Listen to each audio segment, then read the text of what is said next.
What's up, everyone? Welcome to the Young Turks. I'm your host, Anna Kasparian. And for the next hour, we have a lot of news to get to, important news stories to discuss, including the fact that former Secretary of State Don Rumsfeld has died. I'll give you the details on that in just a few minutes. We're also going to debunk some of the lies that we're hearing on cable news outlets like CNBC in regard to the housing market and how private equity firms snatching up all of this residential housing is not a problem at all. No, just a small percentage of the residential homes on the market. So we'll discuss that. In the second hour, my fave news bestie, John Iadarola, the Dragon Daddy, will join me to discuss other news, including an update on Bill Cosby, who has been released early from prison. We'll tell you why. Turns out that we don't really have a justice system. We have a legal system, not a justice system. So we'll give you those details and the bonus episode. If you're not a member, I just feel like today is the day to sign up, because the bonus episode story is fun, but also unfortunate. And yes, I'm being cryptic about it because you have to be a member to get the deets, to get the hot goss, okay? In regard to the fashion world, that you get a little bit of a hint. So you can become a member by clicking on that join button or by going to tyt.com/join. And for anyone who's wondering, hey, what can I do to help TYT out? Just click that like button, share the stream, and get the word out about the show and the important news that we're about to share with you. So let's get right to it. Former Secretary of State Don Rumsfeld, of course, the Secretary of State under the Bush administration, has died. He has passed away from natural causes. His family has released a statement in regard to his death. And while some may feel that it is not appropriate to say negative things about individuals upon their passing, I am not in any way interested in lying to my audience about what Don Rumsfeld stood for, how he helped to craft a narrative that encouraged Americans to support two incredibly disastrous wars, and his role in what was referred to as enhanced interrogation, when in reality it was nothing more than brutal torture of detainees. So let me give you the details. Let's do the obit. Let's talk about who Don Rumsfeld was. Rumsfeld was known for his unwavering support for the US invasion of Iraq following September 11th, the use of so-called enhanced interrogation techniques, aka torture, and of course prisoner abuse scandal at Abu Ghraib. That was a massive scandal at the time. Those photos are absolutely hideous. I mean, there were photos of the degrading, demeaning treatment of the detainees in Abu Ghraib. It was a giant scandal at the time, and I'm honestly curious whether it would be considered a scandal if it were to happen today, considering how much things have devolved, not only domestically, but even when it comes to foreign policy. I mean, the Bush years were absolutely awful when it came to foreign policy, but the Obama administration came in and essentially conducted a continuation of Bush-era foreign policies, and even expanded the use of drone strikes when it comes to the war in the Middle East. So just something to keep in mind as we give you the details. So despite the fact that Al-Qaeda was in Afghanistan, Rumsfeld proposed military action against Iraq just 4 days after September 11th, and that's according to Robert Draper's book, To Start a War. Now, that was one of the most frustrating parts of the Bush era, because the American people were bamboozled. They were lied to. So many were under the assumption that Saddam Hussein and Iraq had something to do with September 11th. What Don Rumsfeld did was he saw this tragic event in the United States where thousands of Americans died. He saw that as an opportunity to manufacture consent for a war that we should not have started. And he started that war by arguing that Saddam Hussein had weapons of mass destruction. 10 years ago, ABC News interviewed him and asked him about that very statement and how it actually ended up not being true at all. Let's watch. You believed absolutely, categorically, Saddam Hussein had weapons of mass destruction? I don't do a lot of things categorically. Anyone who's been around intelligence gathering knows that it can be wrong. I mean, Colin Powell's been around for longer than anybody in terms of He said he was devastated. Of course he was. Everyone was. But my lord, he's the guy who had more experience than anyone else. He worked hard with George Tenet, with Condi Rice. He prepared his speech. He went up to the UN. He made his case, and he wasn't lying. The idea that he was lying or duped is nonsense. He believed it. Our military believed it. Our military got chemical weapon suits on to protect them. But you were wrong. Oh my goodness, the intelligence was certainly wrong. If you had known he did not have them. I didn't know. If you had. I didn't. If you had. I have no idea. I have no idea. What you know today can help you on things you're thinking about tomorrow. It can't help you with things you were thinking about back then. Back then, there was reasonable confidence that he had these weapons. The argument that there was reasonable confidence that there were weapons of mass destruction in Iraq isn't good enough because at the time, there were members of the intelligence community that questioned the narrative of weapons of mass destruction. But those concerns, anything that conflicted with the narrative that the Bush administration was trying to craft was ignored, was absolutely neglected, ignored, brushed to the side. And we, at that moment in the United States, decided to do a preemptive war in 2003. That preemptive war has been a disaster, as we know. We've spent trillions of dollars, not just in Iraq, but also in Afghanistan.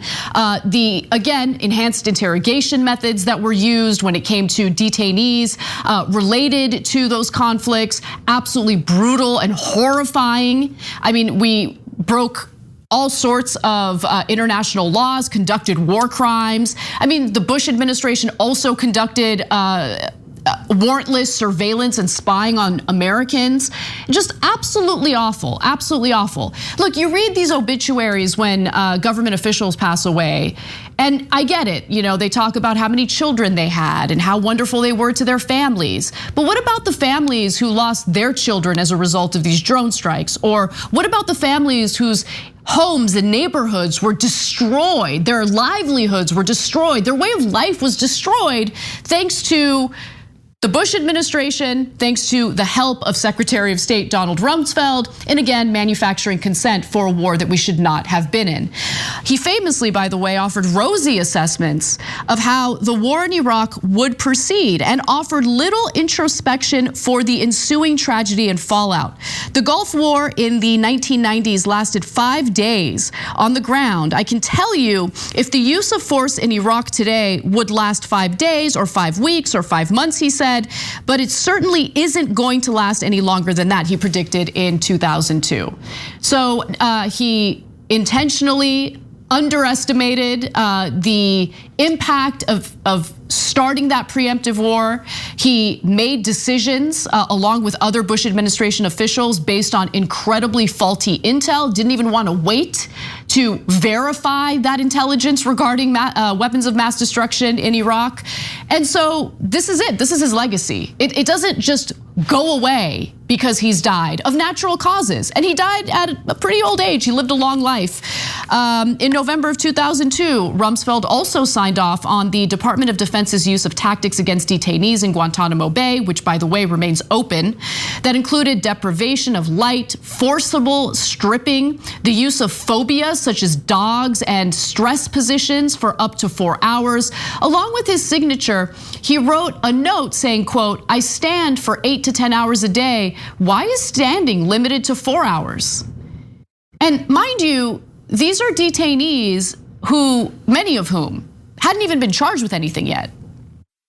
Okay, there are some detainees in Guantanamo Bay right now as we speak who are actually innocent, have not been charged of anything. The US government acknowledges that they're innocent, but they're still detained because we created a problem and we don't know how to end it. We don't know what to do with these detainees who, I would argue, understandably, are furious at what the United States has done to them. So we can't lie about the massive role that Donald Rumsfeld played in these awful foreign policy decisions that are still impacting the people of Iraq and Afghanistan today, and certainly are impacting Americans, as so much of our finite resources go toward conflicts that we should have never been in the first place. Want to read a statement from the family of Donald Rumsfeld, and then we'll wrap this up. They write, "It is with deep sadness that we share the news of the passing of Donald Rumsfeld, an American statesman and devoted husband, father, grandfather, and great-grandfather. At 88, he was surrounded by family in his beloved home in New Mexico." So you can read the rest for yourselves. I wanted to offer my condolences to his family, because regardless of how I feel about Don Rumsfeld, I'm sure that his family loved him, and I'm sure that today is a difficult day for them.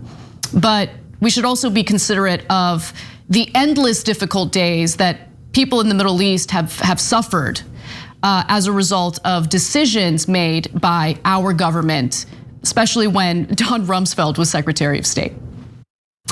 All right, well, let's move on to some other news. And some of you might not like my take on this story, but I gotta share it. So, the Manhattan District Attorney's Office is likely to criminally charge the Trump Organization and also the Chief Financial Officer for the Trump Organization, David Weisselberg. Now, Trump himself, and this is important, is unlikely to be charged criminally. And this has to do with possible tax crimes. And so when you read the details of what the district attorney's office is going after the Trump Organization for, it honestly does raise a few eyebrows, because this is an investigation that's been going on for years. So if this is what they're coming out with, I'm a little worried that there might not be much in terms of wrongdoing by the Trump Organization. So let me make my case, let me give you the details. So as I mentioned, Trump himself isn't expected to be charged, his lawyer said. Weisselberg has rejected prosecutors' attempts at gaining his cooperation. So the CFO, Weisselberg, is not in any way cooperating with the investigation. So it's unlikely that, if he is criminally charged and he is found guilty of wrongdoing, he's not going to be able to take advantage of some sort of plea deal. Now, is that David Weisselberg? Never knew what he looked like. Okay, David Weisselberg, there you have it, folks. The Trump Organization and Weisselberg are expected to face charges related to allegedly evading taxes on fringe benefits. This is where it gets important, guys. Pay close attention. Evading taxes on fringe benefits. The Manhattan District Attorney's Office and New York State Attorney General's Office have been investigating whether Weisselberg and other employees illegally avoided paying taxes on perks, such as cars, apartments, and private school tuition that they received from the Trump Organization. So this is about evading taxes. If we're talking about evading taxes on, let's say, a cash bonus, then yeah, there's criminal wrongdoing there. But if you're gifted a car, and you don't pay taxes on that, is that considered criminal? I mean, it just seems like they're really reaching here. And I'm just being clear. I'm being honest with you guys about what we know so far about this investigation. And by the way, through the continued investigation, is there a possibility that they find actual significant and serious wrongdoing? Sure, but what they've come out with right now isn't really looking good for anyone who was hoping that Donald Trump would be held accountable for all the other financial crimes that he kind of brazenly would talk about, right? So let me give you more details. It's not clear who received the bonuses within the Trump Organization, which were likely paid by check or through a wire, or how much they totaled. Now, investigators are also looking at benefits given to other top executives, including Matthew Calamari, the chief operating officer of the company, and his son, CNN has reported. The two men who received cars and apartments are not expected to be charged in the initial indictments, but they remain under scrutiny by prosecutors. Okay, so lawyers for Trump, and this is the important part, lawyers for Trump and his company tried to persuade prosecutors not to charge the Trump Organization, arguing that charging a company over fringe benefits or employee compensation was unheard of. Former prosecutors say it is rare to charge an individual or company for failure to pay taxes on employee benefits alone, although such charges are used as part of larger cases. So that's important. There is some likelihood that this is just the beginning, and the prosecutors here are trying to build a case by starting off by attempting to prove that there was some tax evasion going on. But again, the question is, what form of tax evasion? Like, is it just that these employees were gifted cars and they didn't report it? And to be quite honest with you, if TYT, and this is like a laughable thing to ever even consider because it would never happen, but if TYT gifted me a car, I wouldn't think to pay taxes on that car. I just wouldn't. It wouldn't even cross my mind. Am I a criminal? Now, if TYT paid me cash under the table and I did not report those earnings to the IRS, then I am evading taxes, right? I think that's pretty obvious and pretty clear. So if the prosecutors really have a shot at proving these criminal charges, they would have to show evidence that there were cash bonuses that Trump organization employees did not pay taxes on. But like, for a 2 to 3 year investigation, for this to be what comes out, I just think it's weak sauce. It's definitely weak sauce. Let me give you more. So I just gave you the statement from Trump's lawyers, but it's not just Trump lawyers. There's also legal experts who have weighed in on this, and they're like, this seems a little weird. So tax lawyers have said it's unusual to see a criminal case brought for failing to pay taxes on perks such as an apartment or company car. Usually, they say, those kinds of issues are handled with civil settlements and penalties. One tax lawyer said cash payments can cross the line into criminal activity, and that's true. So who knows? Maybe there is evidence of a lot of people getting paid under the table and evading taxes. And if that's the case, they should face the consequences for it. But for all intents and purposes right now, what it appears is they don't have much on Trump, which is a little frustrating because his own former personal attorney, Michael Cohen, testified under oath and had this fascinating exchange with AOC. Let's watch. To your knowledge, did the president ever provide inflated assets to an insurance company? Yes. Who else knows that the president did this? Alan Weisselberg, Ron Lieberman, and Matthew Calamari. And where would the committee find more information on this? Do you think we need to review his financial statements and his tax returns in order to compare them? Yes, and you'd find it at the Trump org. Mr. Cohen, I want to ask you about your assertion that the president may have improperly devalued his assets to avoid paying taxes. According to an August 21st, 2016 report by the Washington Post, while the president claimed in financial disclosure forms that Trump National Golf Club in Jupiter, Florida was worth more than $50 million, he had reported otherwise to local tax authorities that the course was worth, quote, no more than $5 million. Mr. Cohen, do you know whether this specific report is accurate? It's identical to what he did at Trump National Golf Club at Briarcliff Manor. Do you know, to your knowledge, was the president interested in reducing his local real estate bills, tax bills? Yes. And how did he do that? What you do is you deflate the value of the asset, and then you put in a request to the tax department for a deduction.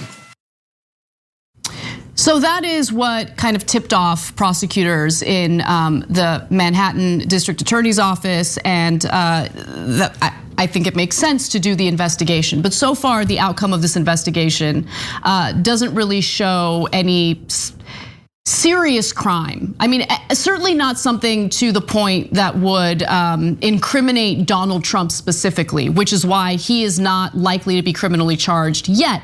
But this could be the beginning of other criminal charges. This could be part of a larger criminal case. Obviously, I can't predict that, but it seems like there's a possibility that that's the direction this investigation is headed in. I also want to correct myself. I referred to the chief financial officer as as David Weisselberg. I'm not sure why, but his name is Alan Weisselberg. So I wanted to make that correction and make sure to correct the record on that. But as this story develops, we'll give you details if there's anything significant. As it stands right now, to be completely fair and honest, because that's important, this seems like a bit of a nothing burger. We got to take a break. When we come back, we have more news for you all, including progressives threatening to withhold their votes on the infrastructure bill. I love it when they flex their power. They should do it more often. We'll give you the details on that and more when we come back.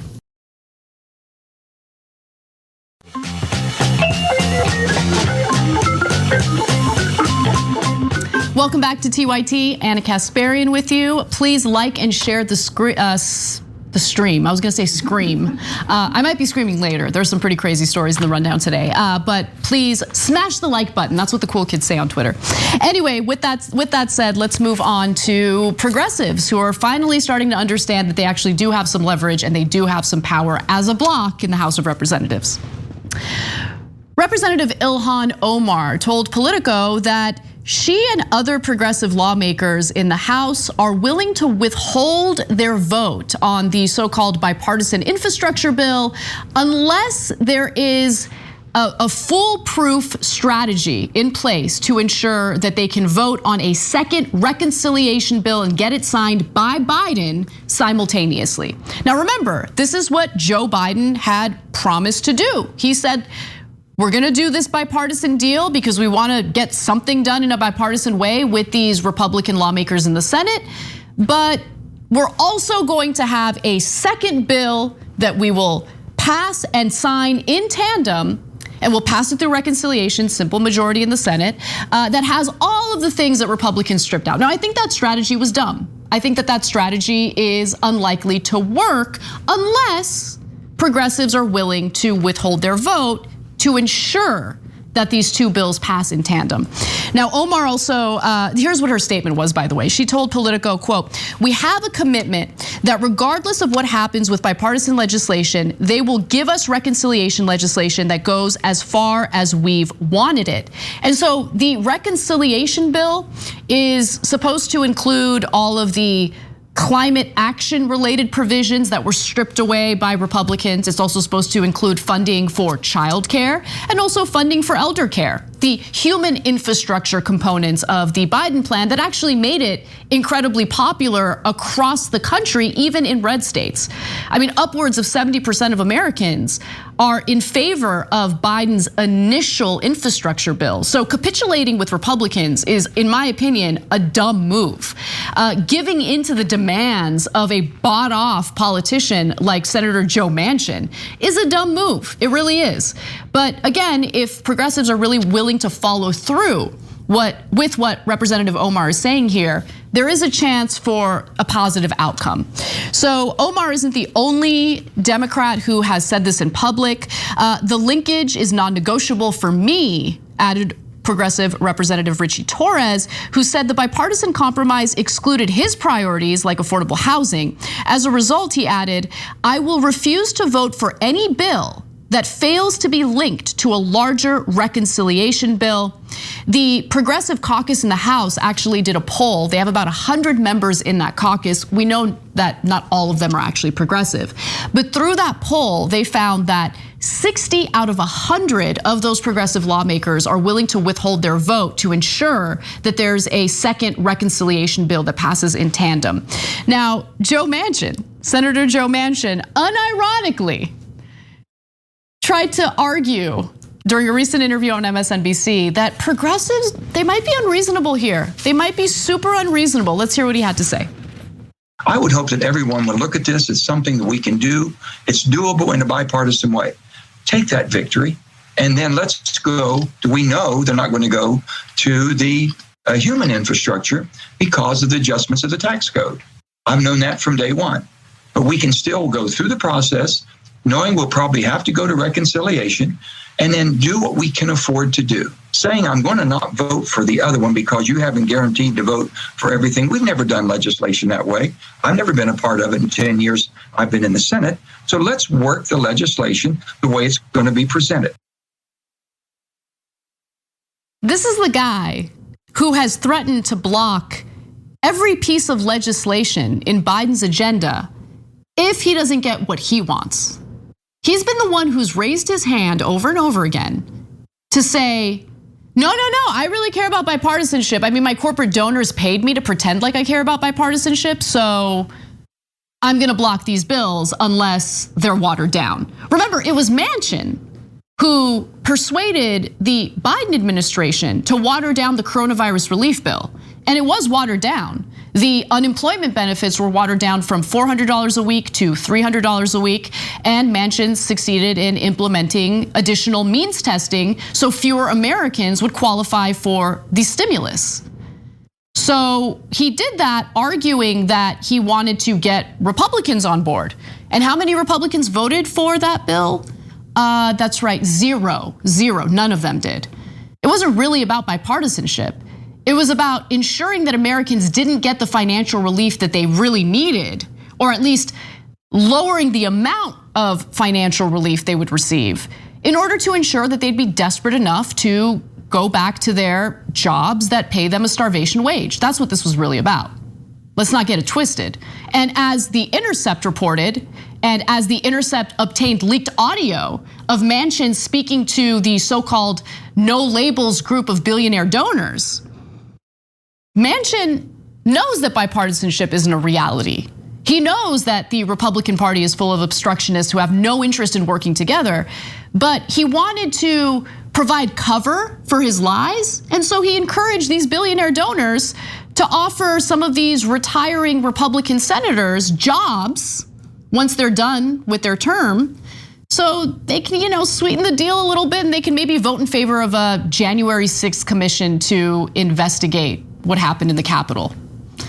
And that would somehow persuade the American people that all's well in the Senate. Lawmakers are working together, both Democrats and Republicans. They love each other, kumbaya. But like, the bipartisanship in Congress doesn't matter.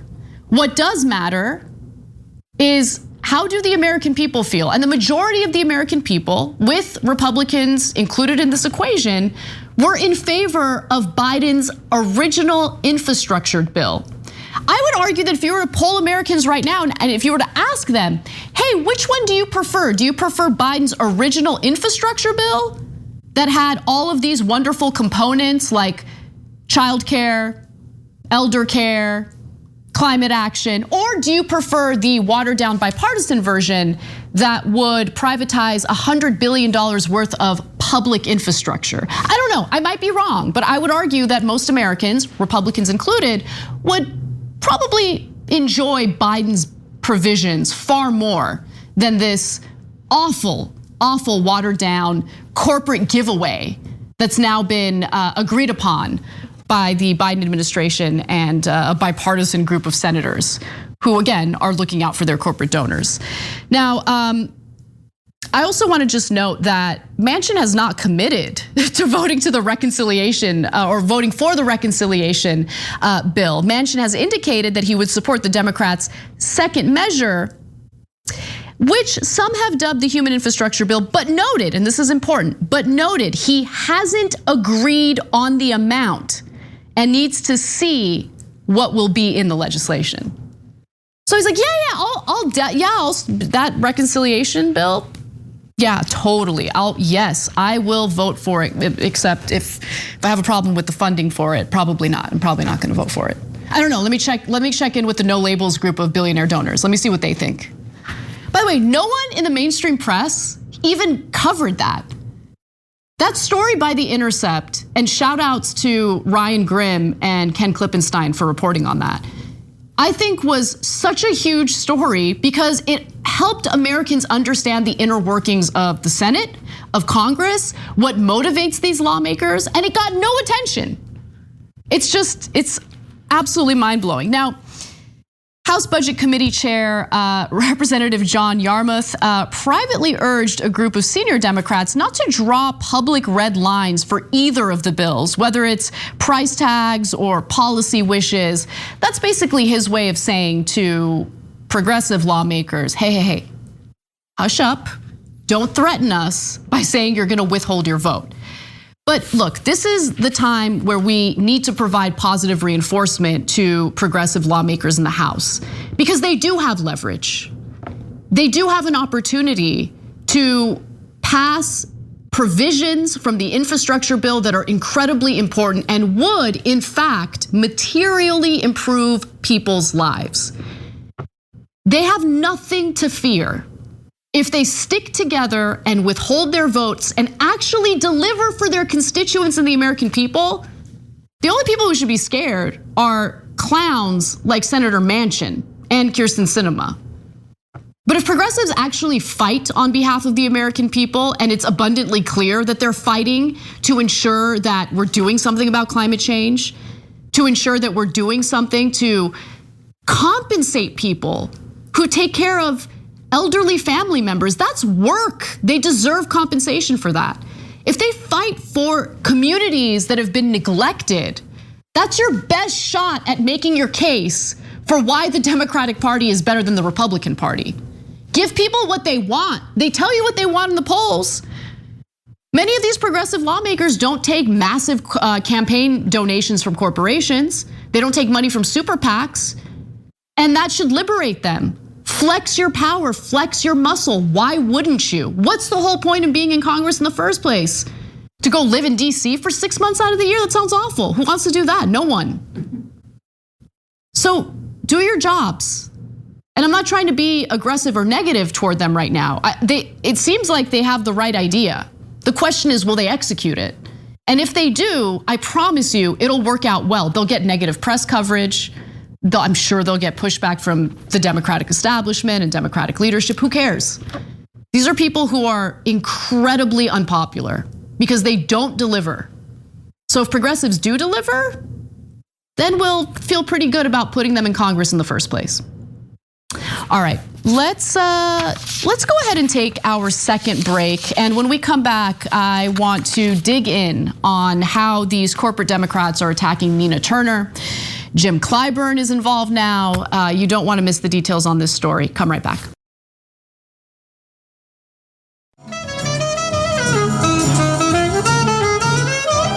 Hey everyone, welcome back to TYT. Anna Kasparian with you. Let's get to our next story. Corporate Democrats have their sights set on destroying the candidacy of progressive Nina Turner. She is the most progressive person running for Ohio's 11th district congressional seat.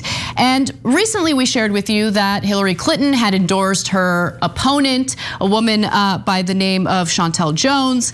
And now Representative Jim Clyburn has weighed in, and he has also endorsed, Chantel Brown, not Jones, Chantel Brown. Now, US Representative James Clyburn, one of the Democratic Party's most outspoken opponents of Medicare for All, is intervening to try to halt Turner's rise in the polls. Now, let's be clear about what Nina Turner represents. Of course, she worked with Bernie Sanders in both of his presidential campaigns. She is an outstanding and outspoken proponent of Medicare for All, which is one of the most important policy issues in this country. And she's just an all-around strong candidate who stands for the right policies. So of course, corporate Democrats are coming for her. Certainly corporate Democrats who are funded by the pharmaceutical industry and also the private healthcare industry, they've got a lot to lose if we have a single payer system. They don't like it. And so they ensured that the very politicians they're bribing come out and support the opponent who is not a proponent of Medicare for All. Now, Clyburn said his decision to back Brown was not about Bernie Sanders or even Turner, who remains the favorite before the contest on August 3rd in the heavily Democratic district. But he took a swipe at what he called the sloganeering of the party's left flank, which has risen to power with calls for Medicare for all, that's the main thing, and to abolish ICE and defund the police. Now, the Medicare for All component of his statement there is relevant, again, because of who funds his campaigns. As the Daily Poster reports, Clyburn has vacuumed in more than $1 million from donors in the pharmaceutical industry, and he previously made headlines vilifying Medicare for All during the 2020 presidential election. Another sign that the pharmaceutical industry and the private healthcare industry is involved in this effort to destroy Nina Turner's candidacy is how they reacted to this recent ad that Turner's campaign put out. Let's take a quick look at that. Something that continues to haunt me to this day is my mother dying at the young age of 42 years old. No insurance, no money in the bank. So when I fight for Medicare for All, I'm fighting for my mama who's not here and working class people who need to have health care as a right, not a privilege. The poor, the working poor, and the barely middle class should live a good life. Wealth should not dictate whether or not you have access to health care. Now, the American people see that and they love it because so many can relate to it. In fact, Medicare for All polls well in Ohio's 11th district. Medicare for All polls well, period. Nationally, there have been multiple national polls that show that even with the corporate framing of the question that makes it seem like they would lose, the access they have to the specific doctors they go to, people still want a single payer healthcare system. And so again, Americans see that ad and think, yes, right on, finally, that's what we want. But corporate Democrats see that and think, we need to crush her. We need to crush her. So one day after Turner's campaign put that ad out, corporate Democrats host a fundraiser with the help of the private healthcare industry. The Daily Poster reports that the very next day, corporate lobbyists held a Washington fundraiser for Turner's primary opponent, Shontel Brown. Among those headlining the fundraiser was Jerome Murray, a registered lobbyist for the Pharmaceutical Researchers and Manufacturers Association, which has been backing a nationwide campaign to reduce support for Medicare for All. With all these moneyed interests trying to completely dismantle public support for Medicare for All, it is kind of fascinating how much they failed, right? It is fascinating how many Americans still want a single payer healthcare system. And it's because you can't erase the torturous existence of having to deal with this maze of private health insurers. What will they cover? What don't they cover? Am I gonna go bankrupt? I mean, you have senior citizens going bankrupt right now because they can't afford their medical bills. And Medicare is wonderful, but it doesn't go far enough right now. A single payer Medicare system would put our resources into one system. We're all in that same system. We have actual power to bargain and negotiate prices for service, for pharmaceutical drugs, but they don't want that. They don't want that. The private industry hates the idea of that. The fundraiser, by the way, was also headlined by a CVS health lobbyist, as well as 7 Democratic lawmakers who have raked in more than $5 million from donors in the pharmaceutical and healthcare sectors, including 2 whose top donating sector is the pharmaceutical industry. And why do they love Shontel Brown so much? That's Nina Turner's opponent. Well, get a load of her statement on Medicare for All. Medicare for All would eliminate employers from providing care for their employees. Okay, let's stop right there. I would want nothing more than to not have to rely on my job for healthcare. Because as much as I love working at TYT, what if at some point I want to move on? What if at some point I want the freedom to look for maybe another profession, another job, without that fear of losing my health coverage? And by the way, I'm one of the lucky ones who enjoys what I do. Think about the Americans who are working jobs that they hate, they can't stand, and they feel like they're held captive by this health insurance issue, right? So I don't think Americans are like, I really like the fact that my employer can hold me hostage with healthcare. I think that's great, but Shontel Brown would have you believe that, people love it. The rest of her statement, I know when I'm out in the community, there are some people who are satisfied with the health care they're being provided. I certainly don't want to be the person to end that. So there's no discussion about taking healthcare away from Americans. The discussion is about how do Americans get the right coverage so they can see the doctor that they like and not have to worry about paying at the point of service. No copay, no deductible, no premiums, single payer system. You get to see the same doctor as long as they're accepting the single payer compensation for the services they provide. But like this idea that, oh no, you're not gonna be able to see your doctor anymore, they're gonna take the doctors away. That's not what this conversation is about. She's parroting the same corporate talking points that we were force-fed during the 2016 and certainly the 2020 presidential election.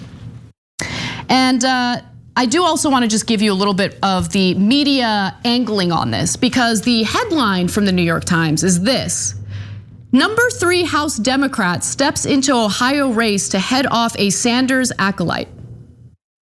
What? Who's running? Is Bernie Sanders running? Why can't they say Nina Turner's name or write Nina Turner's name in the headline? And the subheadline doesn't even specify that Nina Turner is running in this race. The decision by Representative James Clyburn to oppose an outspoken ally of Senator Bernie Sanders in a special election in Cleveland highlights the generational and ideological gulf in the Democratic Party. They seem like they're afraid to say her name. I mean, that headline and subheadline is laughable. And I do want to read you a few excerpts from the piece where the New York Times reporters say Turner is undoubtedly a divisive figure as well, a prominent surrogate for Mr. Sanders in 2016 and a national co-chairwoman for his campaign in 2020. She has never minced words about what she calls corporate Democrats. She has declined to say whether she voted for Miss Clinton in 2016, and before Election Day in November, she suggested the choice between Donald J. Trump and Mr. Biden was the choice between a full bowl of excrement and half a bowl. I think that sounds pretty good and right on. So I'll tell you where you can donate money to Nina Turner's campaign. Let's put the graphic up. Go to that link, which is not the best link to go to, but we'll get you guys a better link in just a minute. I think it's hellosomebody.com, but we'll look that up. Anyway, so check out Nina Turner's campaign. She's actually fighting on behalf of the American people. She's actually fighting on behalf of the policies that would improve people's lives materially. We deserve better, and Nina Turner is willing to deliver. So please support her. All right, let's move on. One second. All right, so the New York Times is reporting that the GOP, specifically Trump-related operatives, had infiltrated various Democratic groups in the West in an effort to destroy their chances of ensuring their candidates win, but more importantly, ensuring that Donald Trump had the upper hand in the 2020 election. What's fascinating about this story isn't just the fact that the operatives had infiltrated the Democratic organizations in Western states, but that they were also trying to infiltrate Republican groups that just weren't loyal to Donald Trump enough, so-called moderate Republican groups. So let me give you the details on what they found. Large donations to the Democratic National Committee, $10,000 each, had brought Bo Mayer and Sophia Rocha tickets to the Democratic debate in Las Vegas. So this couple gives a massive donation to the DNC, and then they're able to go to the Democratic primary debate that took place in Las Vegas.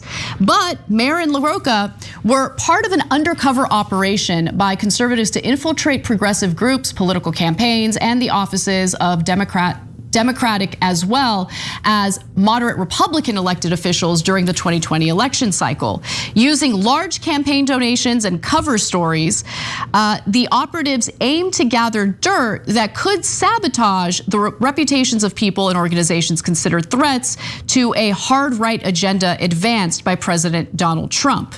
So here's the couple posing in a cutesy little picture in Las Vegas on the day that the Democratic debate, primary debate took place for the 2020 elections. And they look like a lovely couple, right? And the Democratic Party was unsuspecting of the fact that they were actually pro-Trump Republican operatives that were looking to dig up dirt on the Democratic Party and progressives and progressive groups who were also, of course, trying to get their preferred candidate elected, and that was Senator Bernie Sanders. Now, at the center of the scheme was an unusual cast, a former British spy connected to the security contractor Eric Prince, and Susan Gore, a wealthy heiress to the Gore-Tex fortune. Publicly available documents in Wyoming also tied Mayer and LaRocca to an address in Cody used by the former spy, the British spy, Richard Seddon. Okay, so Richard Seddon plays a huge role in this effort. So what exactly happened? What did Seddon do? Well, Seddon aided a network of conservative activists trying to discredit perceived enemies of Trump inside the government, including a planned sting operation in 2018 against Trump's national security advisor at the time, H.R. McMaster, and helping set up secret surveillance of FBI employees and other government officials. Prince had set Seddon's work in motion, recruiting him around the beginning of the Trump administration to hire former spies to train conservative activists in the basics of espionage and send them on political sabotage missions. So that's pretty serious. And the way that this couple actually ended up getting caught was they weren't so great in making up the stories, right? So sometimes their claims wouldn't add up. You know, they would say things about why they were missing in action on some issues by making up a story, of course, and then changing the story later. So at one point, the Democratic Party in Wyoming decided to start like slowly but surely restricting LaRocca's access to the party's email system. And that was a smart thing to do. But mind you, they were blinded by the fact that this couple donated a large sum of money to the DNC. And so when you are fueled, when you're funded by various interests, when fundraising tends to be the most important thing in our political system, it's easy to be duped when someone provides a massive campaign contribution or a massive contribution to the Democratic Party. And so that's a problem, obviously, not only for the Democratic Party and our political system, but but also it's a problem for the couple, because if they had made campaign donations or political contributions and then were reimbursed by an organization, Republicans, whatever, whoever was helping them pay for those contributions, that's illegal. That's what that dopey guy went to prison for. What's his name again? The one who's done a bunch of those movies. You guys will remember. The one he was close with Ann Coulter. All right, we'll figure it out. I just totally blanked on his name, but there was a Republican operative who actually did end up going to prison as a result of that, and then later Trump had pardoned him. Now, let me give you some of their other tactics. So Seddon also secures the funding to do these operations from this Wyoming heiress. I mentioned her before, that's Susan Gore. She's very wealthy, very much against legalizing marijuana. For some reason, that's like the hill that she wants to die on. So she was very much involved in funding these operations, but she also has a long history of financing the Republican Party or any type of conservative effort that goes along with her views. One of the things that Sophia LaRocca did was she took a picture with a Democratic candidate who didn't end up winning a congressional seat that she ran for in Wyoming. And this was actually for the Wyoming legislature. The woman that she's pictured with is Marcy Kindred. Again, she didn't end up winning. But what was interesting was that Sophia LaRocca took this photo with her and then immediately posted it on Facebook as her profile picture. right? And so that was another trick to make it seem like she was supportive of Democratic candidates. And Marcy Kindred said about that whole incident, it was kind of odd that she put it on Facebook. We weren't really that close. Now it makes total sense. She was playing the long game, trying to be my friend in the hopes of me getting into the legislature. And if she had gotten into the legislature and if they had a close relationship, maybe there's a possibility to get some personal information about her, dig up dirt about her, and slowly but surely destroy members of the Democratic Party, both on a local level, because this is the Wyoming legislature, but also on a national level as well with some of these national politicians. And then all of a sudden, the couple just disappeared.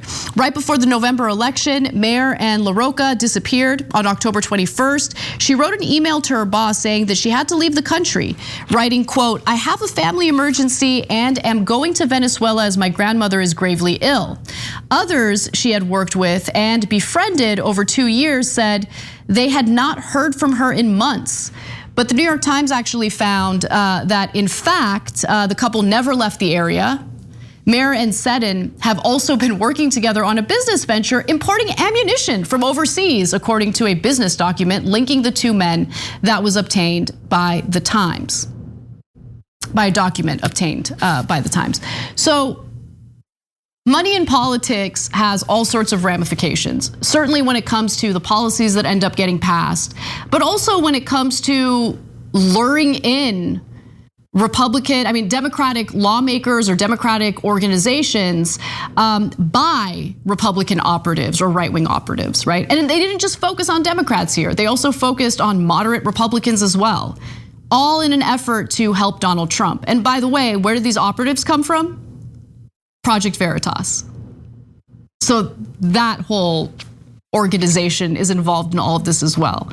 So I think that people need to be smart, not just official Democratic organizations, but I see a lot of fascinating infighting with the left online. And just be careful when people tell you who they are and what they stand for and what they represent, because you can get away with a lot. And not everyone on the other end of that social media platform is being honest about their identity or honest about what they stand for.